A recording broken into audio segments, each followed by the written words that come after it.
नगर देखने गए, कोई आदमी घूमने फिरने जाए कहीं किसी नई जगह पे, तो निश्चय ही समय बेसमय तो हो ही जाता है, चाहे कितना ही समय मेंटेन करें। ऐसे ही हमारे राम जी महाराज गए और बच्चों की बातों में, बच्चों के संग में फंस गए, और बच्चों के संग में ऐसा आनंद आया ठाकुर को भी और बच्चों को भी, तो देर हो गई। अब देर हो गई तो गुरु जी के पास आए। गुरु जी कहे भैया इतनी देर में आए हो। अब गुरु जी को क्या सवरी बात है बतावें, तो इसलिए बड़े संकोच से गुरु जी के पास आए और प्रणाम करे और बैठ गए। और बैठे भी तब जब गुरु जी ने कहिए सजा न दे रहे हो, तो इसलिए पहले खड़े रहो। तो बैठे आई पाई, उनकी आज्ञा पाके, अरे रामलाल जी आप विराजिए तो सही। तो ये बैठ गए और तभी जो है संध्या का समय हो गया, और सब लोगों ने जो है राम जी ने, लक्ष्मण जी ने, गुरु जी ने संध्या वंदन किया। तो काल संध्या करने का जो हमारे यहाँ सिस्टम था अब तो सब खत्म हो गया, हमने भी कभी नहीं करी है, लेकिन हाँ सुबह शाम की दुकाल संध्या तो हमने करी है। और इस तरह से गुरु जी महाराज राम जी को तरह तरह की कथाएं जो है कहते, कथा इतिहास पुरानी कथा कहते हैं इतिहास की महाराज। और जुग जाओ से रानी 2 घंटे रात हो गई, और मुने वाला सहन की तब जाई लगे चंचापन 2 भाई, दोनों भाई उनके चरण दबाने लगे। और फिर जिनके चरण सरोवर लागी, करी जोग जब करई करत विविध जप जोग विरागी। ऐसे जो है भगवान जिनके चरणों को प्राप्त करने के लिए लोग दुनिया भर के जप तप नियम यम संयम करते हैं, ऐसे 2 भाइयों को गुरु जी के प्रेम ने ऐसा जीत लिया कि उनके चरणों को दबा रहे हैं।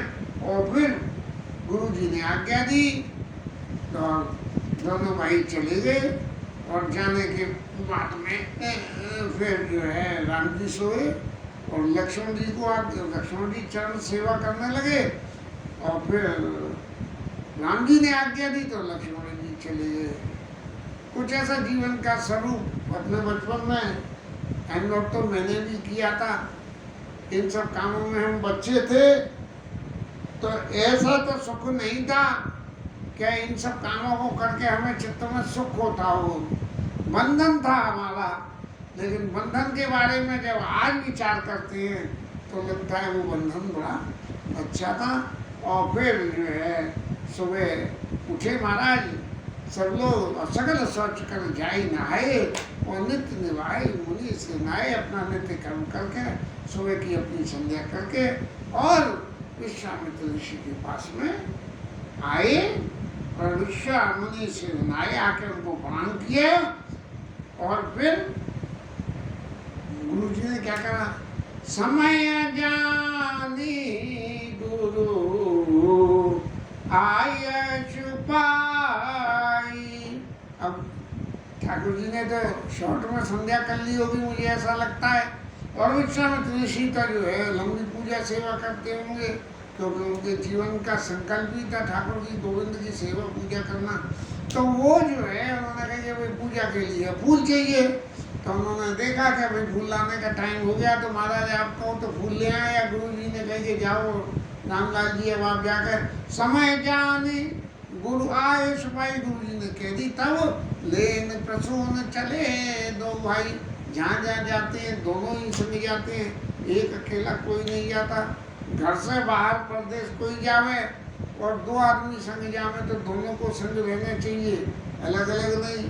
भूप बाग पर देखे जाइए, फूल लेने कहाँ जाए, जनकपुर तो सारा इतना सुंदर है। तब जो है उन्होंने राजा के बगीचे में चलो सबसे अच्छे फूल वहीं होंगे, तो फिर प्राइवेट ही लोवन सुमन वाटिका अयोध्या कांड में कि अयोध्या में तो बहुत सारी फूलों की वाटिकाएं लगी हुई थी, लेकिन जनक जी के पुर के वर्णन में तो ऐसा नहीं है, सब जगह लगी हुई थी। तो वो जो है भूप बाग पर देखे जाई जय बसंत ऋतु नहीं लो भाई। और यहाँ बसंत ऋतु जो है वो थी, आजकल का टाइम है वो बसंत ऋतु का ही है। सब फल फूल वो जो सब तरह के फूल खिलते हैं इसमें, जो पूरी साल में कभी नहीं खिलते हैं, वो भी इस मौसम में खिल जाते हैं। तो राजा के बगीचे में जाकर, जहाँ बसंत ऋतु फैल रही थी, देख के विचार के तो ऐसा लगता है कि बसंत ऋतु तो मार्च अप्रैल का महीना हो जाता है, लेकिन ये सारी क्रिया तो इससे आगे के समय की होगी, क्योंकि आगे फिर जो विवाह पंचमी का विवाह भी तो इसी मिति में हो गया है। तो इतने दिन गुरु जी के संग जाकर जनक जी के मेहमान बन के थोड़ी रहे होंगे महाराज। तो लेकिन जनक जी का प्रताप, जनक जी का पुण्य ऐसा था कि जहाँ बसंत ऋतु रही लो भाई, यानी बसंत ऋतु का समय भी नहीं था, फिर भी वहाँ बसंत ऋतु मौजूद थी। और तरह तरह के पेड़ लग रहे हैं और सब पेड़ फल रहे हैं, पक्षी बोल रहे हैं, और उसके बाग के मध्य में एक बड़ा सुंदर सरोवर है। जहाँ बाग हो और लेकिन सरोवर नहीं हो, यदि सरोवर नहीं है तो बाग की रखवाली नहीं हो पाएगी, क्योंकि पानी के साधन प्रॉपर ना होने से। और सरोवर है तो बाग की रखवाली हो जाती है। जैसे हमारे यहाँ की विक्टोरिया पार्क है, इसमें सरोवर नहीं है, सरोवर नहीं है तो सब ऐसा ही उखाड़ पछाड़ पड़ा रहता है।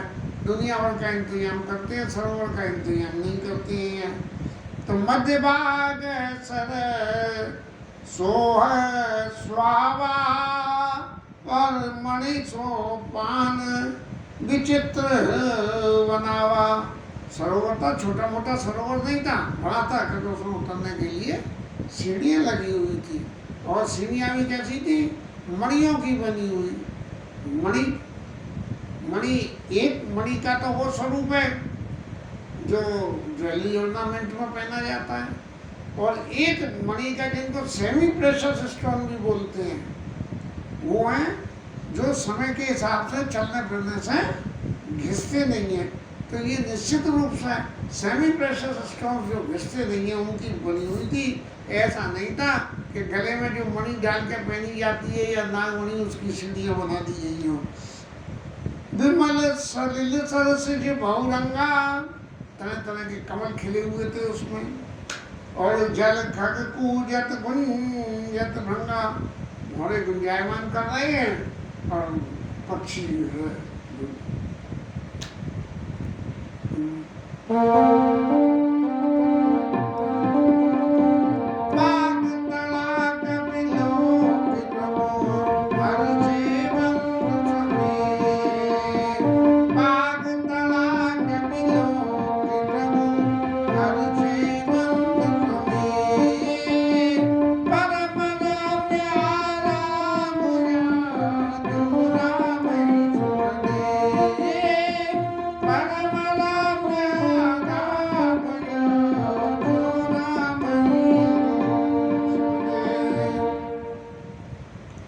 गांधी को बाग और वो जल स्थान, ये सब देख के बड़ा सुख हुआ। हमारे गोसाई जी महाराज कहते हैं कि ये बड़ा भाग्यशाली है ये बाग, जिसको देखने से राम जी को सुख होता है। और फिर बगीचे में जाके फूलों को लेने लगे और फूलों को इकट्ठा करने लगे। तभी तक ये वो रामायण का सबसे ज्यादा गर्वित प्रसंग पुष्प वाटिका लीला का आ गया, जहाँ हमारे ठाकुर ने सीता मैया के दर्शन करे, और उस दर्शन की एक्टिंग इतनी सजीव थी कि संग की सखियां भी ये नहीं समझ पाई जैसे महाराज ये तो परम पुरुष है और ये परम पत्नी है, लेकिन यहाँ तो ये एक्टिंग कर रहे हैं। तब ते बसर सीता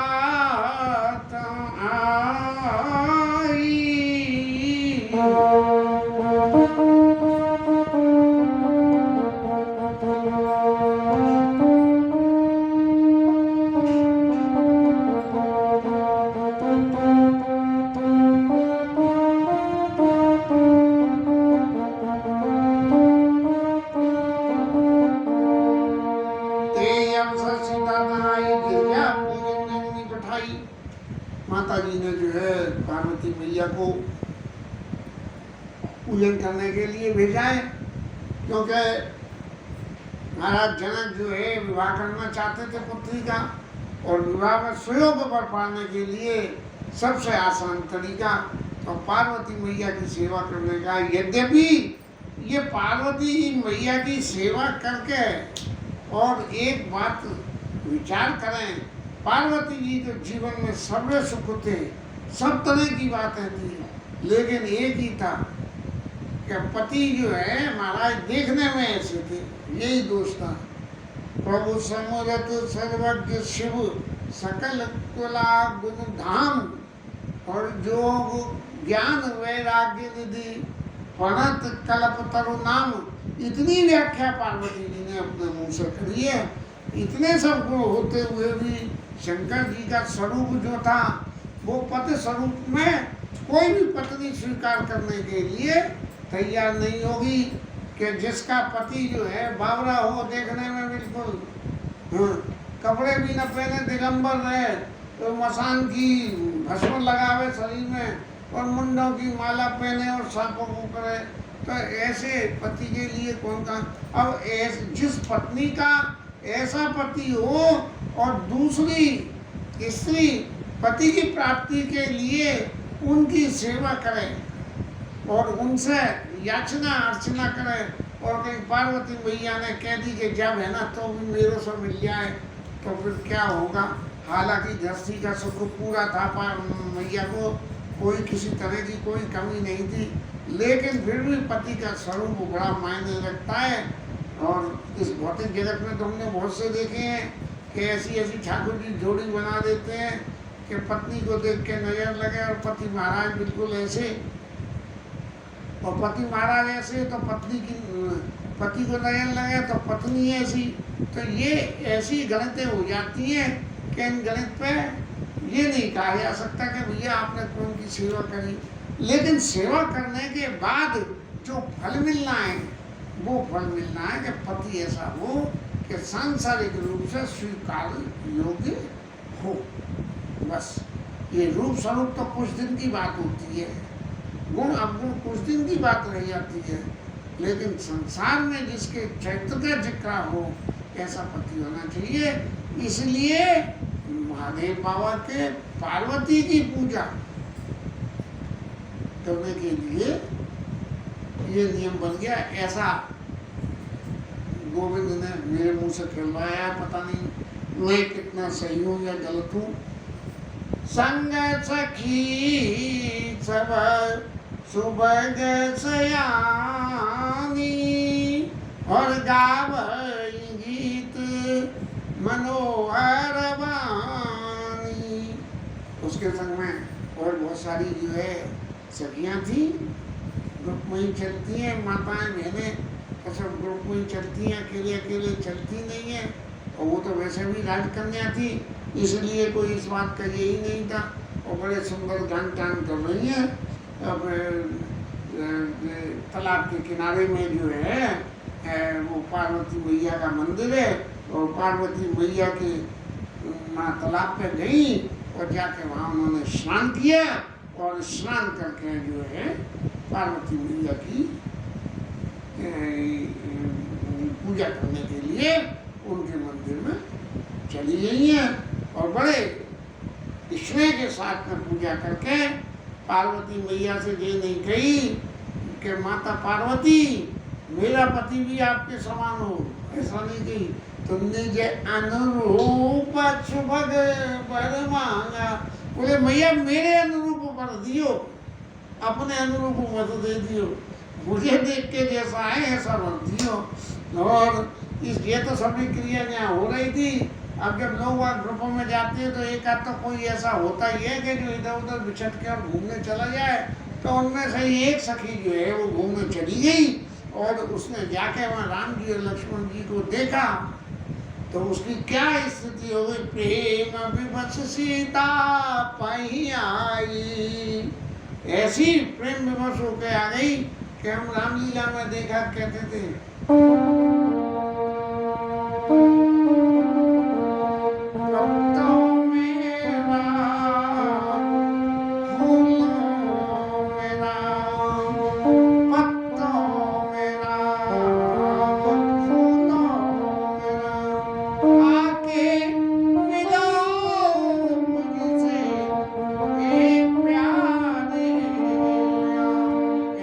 मस्त हो गई भगवान के स्वरूप को दर्शन के, प्रभु मेरे से आके मिल लो।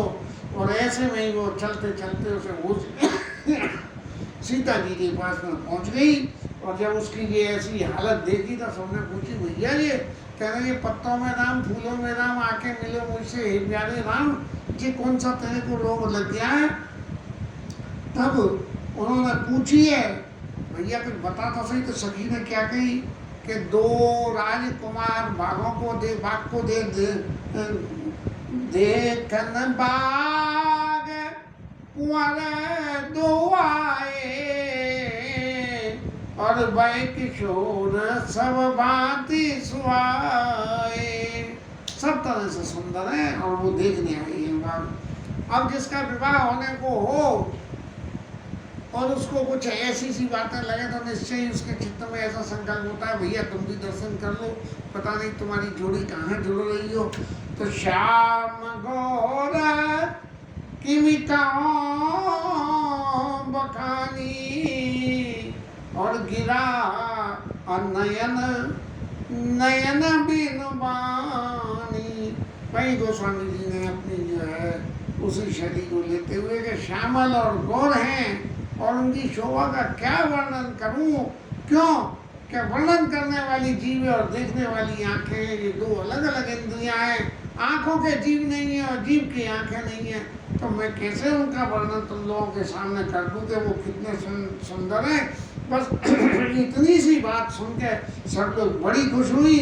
और हमारी सीता मैया के हृदय में तो लग गई है, कहीं ऐसा तो नहीं है कि वो ही आ गए हैं हमारे पुराने देवता, हमारे वो यहाँ आ गए। और इतने दिन हो गए जब से वहाँ से ऊपर से नीचे आए हुए और दर्शन नहीं हुए, तो आज दर्शन हो जाएंगे।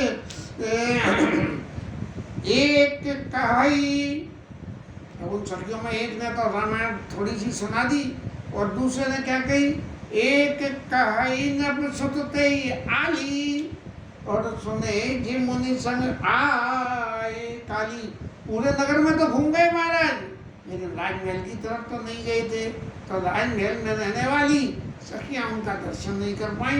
तो वो कह रही है कि मैंने सुना है कि दो राजकुमार जो है मुनि विश्वामित्र के संग आए हैं और अत्यंत सुंदर है, और जिनने अपने रूप की मोहिनी डाल के, अपने रूप के मोहन की मंत्र फेर के सारे नगर के लोगों को अपने बस में कर लिया है।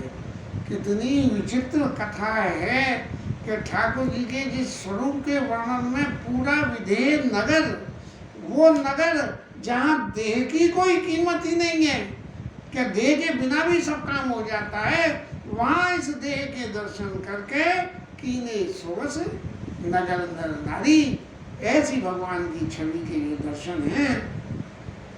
उन दर्शनों की बातों को सुन के सीता जी के अत्यंत सुंदर लगे और उनके दर्शन करने के लिए उनके नेत्र भी आकुलाने लगे। और चली अग्र करी प्रिया सखी सोई, और प्रीति पुरातन लकई न कोई। उसी सखी को आगे करके चल दी। ईश्वर से जब मिलन करना हो तो करने के लिए एक माध्यम बीच में होना चाहिए, और वो माध्यम इस लौकिक जगत में गुरु का होता है। बिना गुरु बिनु हो कि ज्ञान। और तो इसलिए वो सखी जो थी वो उनके गुरु स्वरूप में उनके सामने आ गई। बोले तू तो देख के आई है ना, चल तू आगे चल, मैं पीछे पीछे चलूंगी। चली अग्र करे प्रिय सखे सोई, और प्रीति पुरातन लखई न कोई। राम जी सीता जी की प्रीति तो बहुत पुरानी है, आज के जमाने की है ही नहीं, लेकिन इन सखियों का तो जीवन इसी शरीर में ही है, तो इन्हीं विचारों को क्या माना। और फिर क्या हुआ, सुमिर सिया नारद वचना। यद्यपि रामायण में ऐसे प्रसंग में कुछ नहीं आया है कि नारद जी ने सीता जी को कब आशीर्वाद दिया, रामचरितमानस में मैंने भी नहीं पढ़ा है तो कुछ कह नहीं सकता हूँ। लेकिन सुमिर सिया नारद वचना, उपजी प्रीत पुनी। भगवान के चरणों में फिर नए सिरे से, क्योंकि जो पुरानी प्रीत थी वो तो पुरानी वहाँ रह गई ऊपर के लोक में, पर नीचे की नई प्रीति जो पहले सुबह सी नारद वचन उपजी प्रीत पुनीत चकित बिलोकत सकल दिश जन शिशु मगी सभीत। चारों तरफ अपनी निगाह को फेर कर और इस तरह से देखने लगी कि महाराज राम जी किधर से आए, इधर से आए या उधर से आए। नहीं, जब जंगल में भागे और एक शेर की दहाड़ सुन ले तो उसका जो हाल होता है कि इधर से होकर इधर से शेर नहीं आ जाए, इधर से शेर नहीं आ जाए, ऐसे सीता जी के ठाकुर जी इधर से नहीं आ जाए, इधर होके निकल न जाए और मैं दर्शन न कर पाऊं, ऐसी भावना से बड़े सभी हृदय से चकित विलोकत सकल देश जन शिशु मरी समीत। और इसके साथ में ये कथा